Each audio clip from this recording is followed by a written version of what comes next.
Graças e paz, amada igreja. Amém. Sejam todos bem-vindos ao nosso culto da família. Meu nome é Elisandro, eu fui convidado a compartilhar uma palavra com os amados. Abra sua Bíblia em 2 Timóteo, capítulo 2, a partir do versículo 20. 2 Timóteo, capítulo 2, a partir do versículo 20. Vamos estar orando. Pai amado, Pai querido, graças damos a Ti, Senhor, por mais esse dia que o Senhor nos permitiu estarmos aqui reunidos em Teu nome. Pai, eu peço ao Senhor que venha ministrar o coração de cada filho do Senhor, assim como o Senhor tem ministrado ao meu coração. Pai, eu peço ao Senhor, em nome de Jesus, que se esvazie todo ele fundo, que venha ser ministrado somente aquilo que o Senhor ministrou ao meu coração, que não saia nada de mim, mas somente aquilo que o Senhor falou para mim. Pai, que hoje nós possamos sair daqui totalmente diferente da forma como entramos, com muito mais presença do Senhor, transbordando, Pai, a presença do Senhor.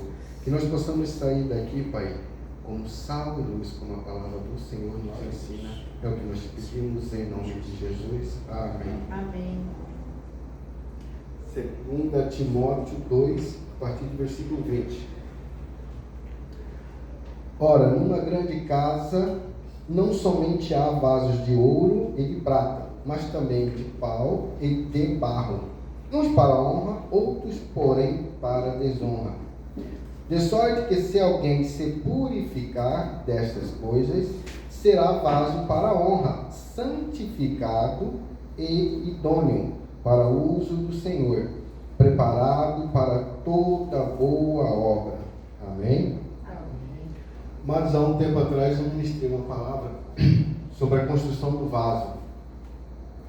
E nós aprendemos que em todo o processo se separa a terra, se escolhe, peneira. E quando a terra ela já foi separada, ela vai para o preparo, que é colocar água e amassar. E a parte do amassar que foi mais interessante, que é onde o Senhor entra e Ele vem nos amassando para que nós nos tornemos um só com Ele. E depois disso, Ele nos modela. De vez em quando a gente acaba dando uma entortada, Ele vai lá, modela de novo, amassa tudo de novo e modela.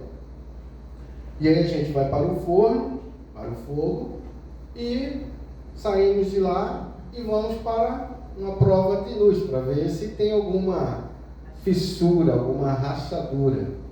Se vai ser vaso com cera ou sem cera, né, pastora? Então, nós saímos dali, vasos perfeitos, para a honra. Nós temos que escolher desonra ou honra, como foi ministrado naquela palavra. E nós sempre escolhemos vasos de honra. Porém, amados, o dia a dia, as situações que nós vivemos todos os dias, nos acaba afetando de alguma maneira. Quero compartilhar aqui o que o Senhor ministrou no meu coração sobre isso. Porém, com o passar do tempo, nós começamos a deixar entrar em nosso vaso muitas coisas que não são de Deus. E entra com um peso que vai ficando lá no fundo. E fica ali disfarçado, não incomoda a mim. Só que com o tempo esse vaso vai se enchendo de coisas não resolvidas. Quando percebemos, estamos derramando coisas que não são do Senhor.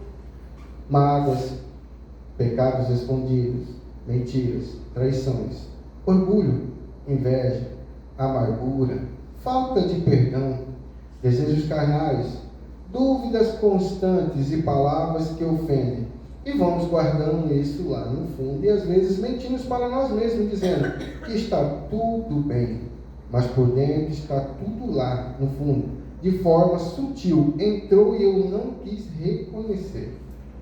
Amados, o problema não é apenas o que entra no vaso e fica, mas o que ele se impede de Deus colocar dentro de nós. E é nessa parte que nós nos encontramos com o coração endurecido. E não existe algo tão forte para abalar as nossas estruturas, a nossa fé e nos afastar de Deus, como um coração endurecido. Quando eu estava orando, amados, e falei, Senhor, é isso mesmo que o Senhor quer ministrar? O irmão Diogo veio aqui e ministrou e falou assim, coração endurecido. Eu falei, opa, amém.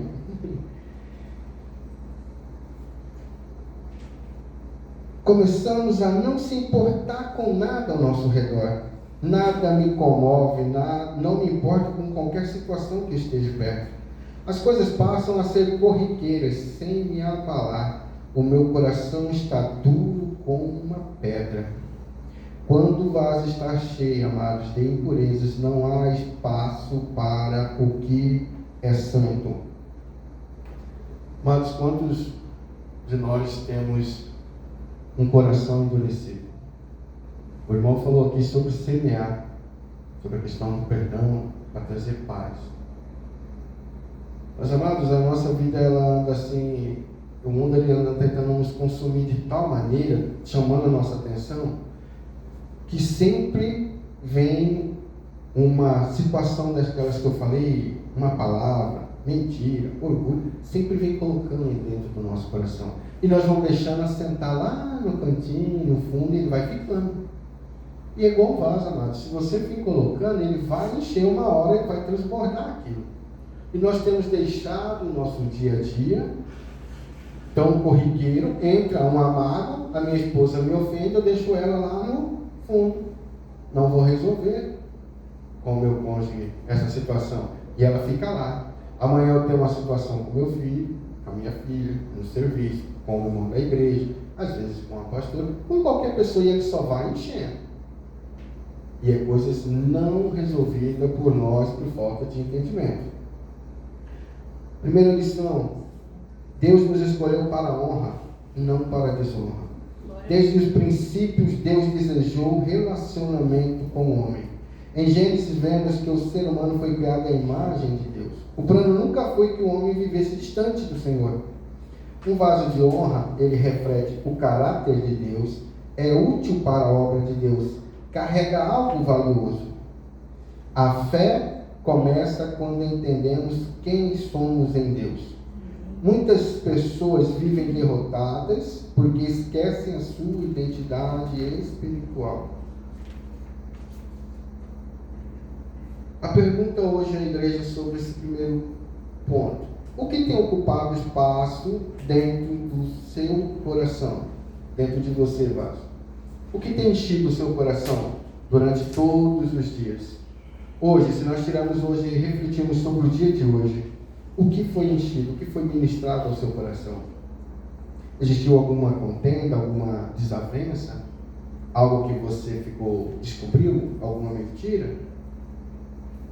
Se você identificou isso aí e não resolveu, ela está ali no fundo, vai dar. Uma hora vai transbordar. E nós temos que se perguntar: o que tem ocupado espaço dentro do meu coração, de mim que sou vaso? É um convite a refletirmos hoje o que tem ocupado no nosso coração. Segundo aprendizado: um vaso contaminado perde a sua utilidade espiritual. Não significa que Deus deixa de amar a pessoa, mas a utilidade espiritual, ela é afetada. Um exemplo: o copo sujo pode até ser bonito por fora, mas ninguém quer beber nele. Assim acontece conosco quando estamos com o coração endurecido. Ficamos igual a esse copo, podemos ser até bonitos por fora, mas quem vai querer ser igual a nós? Se estamos com o nosso coração todo fora do padrão que Deus criou, a nossa fé fica abalada, vivemos no automático, não cremos mais em milagre. A minha fé está toda abalada porque o meu coração está endurecido. Ou estamos mornos, como disse o presbítero Diogo aqui na pregação.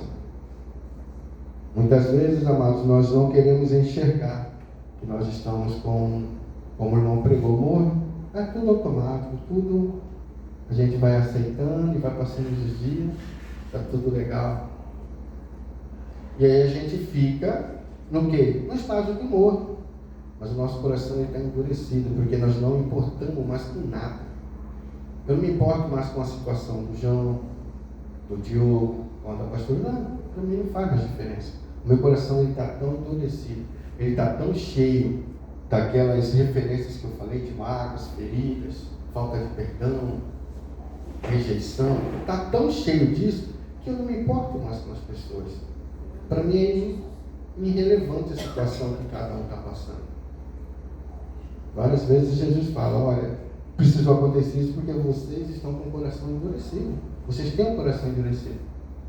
E o que ele ensina não é para ontem não, é para nós vivermos todos os dias. E quando o Diogo falou sobre coração endurecido, eu já tinha escrito a palavra, Senhor, obrigado, Senhor. Porque é onde a gente se enxerga. Mas às vezes nós temos um negocinho chamado orgulho, eu falo, não, eu não tenho meu coração endurecido. Eu ajudo, eu faço isso, aquilo. Já pecou. Orgulho. Já, se isso transbordar do seu coração, o orgulho precede a ruína, a queda. Então, seu coração é endurecido sim, você pode fazer várias coisas. Você pode achar que tem um coração bom. Não, você pode ser uma pessoa generosa. Mas existe orgulho. Se existe orgulho, existe um coração endurecido para as coisas do Senhor. Quando permitimos que pecados permaneçam, perdemos sensibilidade espiritual, perdemos discernimento, perdemos alegria e perdemos comunhão. A fé enfraquece porque a fé cresce em um ambiente de comunhão com Deus. Quantas vezes nós deixamos o dia a dia o nosso serviço, os nossos problemas, as nossas dificuldades falar mais alto do que o tempo que eu tenho que separar para mim ter comunhão com Deus? Esse dia eu estava conversando com a minha esposa, ela falou assim, amor, por que você sempre fala que a gente de manhã acorda, ora, lê a Bíblia e faz o devocional? Eu falei bem assim, simplesmente eu estou falando que isso é a vida de um casal. Eu leio a Bíblia, faço as tarefas junto com a minha esposa, não para me aparecer para ninguém, mas simplesmente para a gente andar junto, buscando ao Senhor. Amém. Não significa que ela não busca ou que eu não busco em oração, em intimidade com Deus separadamente, não. Mas nós temos que criar um hábito como casal de buscar ao Senhor. Porque às vezes nós fazemos a leitura da Bíblia, eu entendo, Deus dá um discernimento para mim e dá outro para ela. Então eu falei para ela assim, não, amor, não é simplesmente para falar que a gente tem que ter o quê? Momento de comunhão com Deus. Aleluia. Simplesmente isso. Não vai nem uma vírgula a mais, nem uma menos. Simplesmente comunhão como casal com o Senhor. E às vezes, quem é solteiro também tem que ter sua comunhão com Deus. Amém. Às vezes, como o irmão falou, chega de noite, estou cansado, não tenho mais tempo. Deus, amanhã eu falo para o Senhor. O dia hoje foi corrido demais, o meu emprego me puxou muito meu tempo, cansei, tive minhas obrigações dentro de casa, então hoje não vai dar. Então a minha comunhão ela está quebrada com Deus. Um exemplo bíblico sobre isso.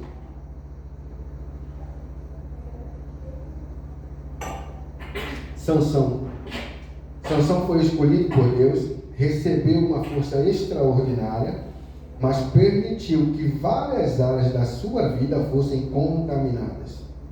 Chegou um momento em que perdeu aquilo que Deus lhe havia confiado. O problema não começou quando seus cabelos foram cortados. Começou quando ele deixou seu coração se afastar de Deus. Muitas vezes nós estamos nessa parte aqui. Não é só questão do cortar o cabelo, mas nosso coração já está endurecido e afastado do Senhor faz dias, meses. Então, temos que reconhecer. A Bíblia já nos ensina. Eu acho um exemplo muito top. Sansão. Tinha tudo que todo homem queria. O cara mais forte, o cara escolhido por Deus, o cara que não perdia uma batalha. Mas o coração dele, ele deixou entrar outras coisas que contaminaram, o afastou do Senhor. Terceiro ponto, a fé nos leva ao arrependimento. O arrependimento não é apenas sentir culpa. Muitas vezes querem restauração sem arrependimento. Foi igual eu ministrei